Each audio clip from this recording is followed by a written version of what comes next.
I don't know if you've been seeing these kind of headlines lately, but it is absolutely true that the Social Security Trust Fund will be insolvent in just 7 years unless Congress does something to prevent this.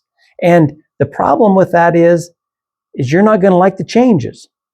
Now, I know this is really an unpopular topic, but I do hope you hit the like button and leave me some comments below. I'd really like to hear your thoughts after you watch this video. So the average Social Security check in the United States right now is $2,071. If nothing is done and we get that 24% pay cut,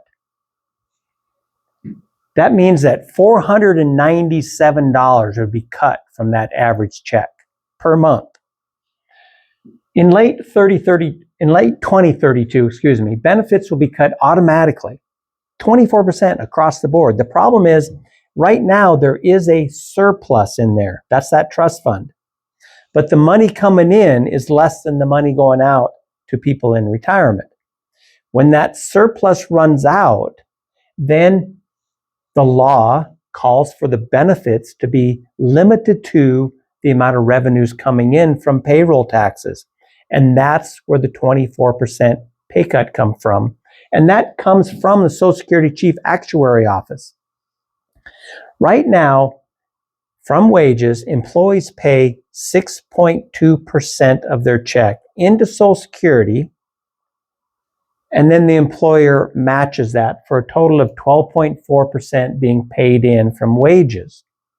That's only on the first $184,500 of wages. Wages over and above that are not subject to Social Security tax. Social Security is a pay-as-you-go system. Congress does not fund it. It's not in the budget anywhere.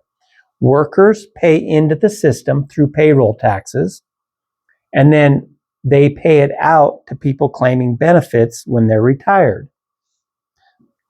It was becoming insolvent back in the early 80s, and in 1983, Congress also saved it from insolvency. What did they do back then? Well, before then, Social Security wasn't subject to income taxes, but they started taxing Social Security for one way to increase revenue for the government.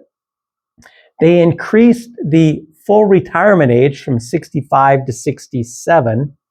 Now you can start claiming Social Security at 62, but now since the full retirement age is 67, if you claim it at 62, you get a 30% cut. And then they increased payroll taxes slightly, and they also changed how the cost of living adjustment is calculated. Now, one of the reasons for this is not only just low birth rates and all that, but in 1950, there were 16.5 workers for every person in retirement drawing the benefits. 1960, that dropped to 5.1. 1970, 3.7. You can see here, we're down to 2.6. There's only 2.6 workers paying or trying to pay for every person drawing benefits in retirement. People are living longer.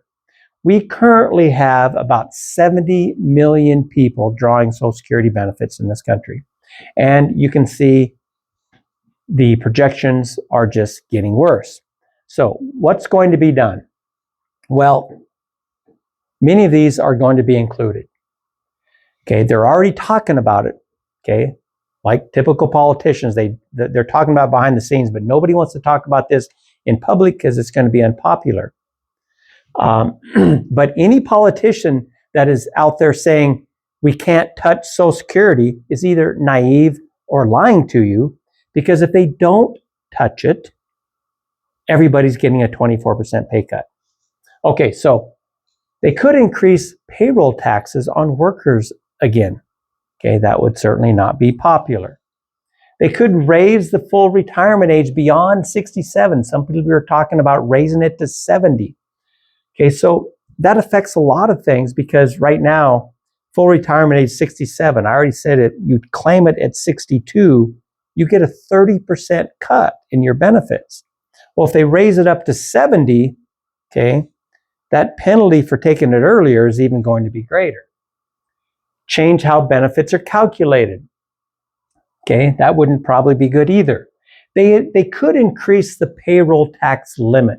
Currently, only the first $184,500 in 2026 is subject to Social Security taxes. Wages over and above that are not. So they could increase that. They've talked about increasing it to 250 or 400,000. Okay, that would of course affect higher income earners. They could create a donut hole payroll tax.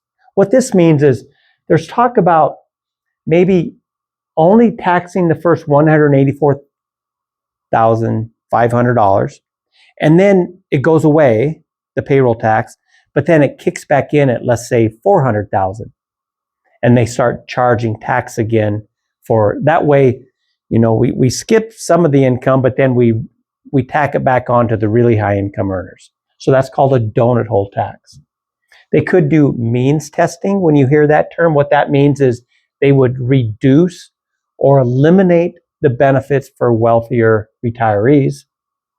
Okay, what is going to happen? Probably a combination of all of these, like they did in 1983. Now, what does the future hold?